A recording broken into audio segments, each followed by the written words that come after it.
Hello বন্ধুরা, welcome to my channel Aprita creation. কথা সিরিয়ালে সবার আগে আপডেট পেতে প্লিজ সাবস্ক্রাইব মাই চ্যানেল।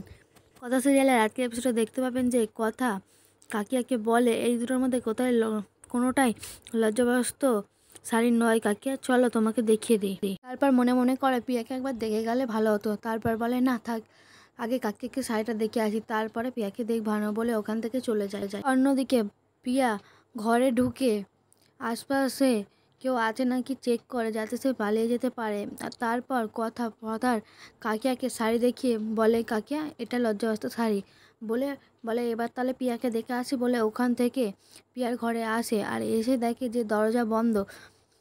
তারপর দরজায় পিয়া পিয়া করে দরজায় ধাক্কা মারে ও চিল্লাতে থাকে। তখন পিয়ার কাকিমা আসে, সেও ধাক্কা দেয়। যখন না কিছু শুনতে পায় তখন পিয়ার কাকা এসে বলে কি হয়েছে। তখন বলে পিয়া দরজা খুলছে না। তারপরে এবিআরে সবাই এসে দরজা ধাক্কা মেরে খুলে ওখানে নেই। পিয়া জানলার রড ভেঙে ওখান থেকে পালিয়ে গেছে। তো বন্ধুরা দেখুন কথা সোম থেকে রবি সন্ধ্যা 7টায় স্টার জলসা। আর ভিডিওটা ভালো লাগলে অবশ্যই লাইক কমেন্ট সাবস্ক্রাইব করে পাশে থাকবেন। ধন্যবাদ।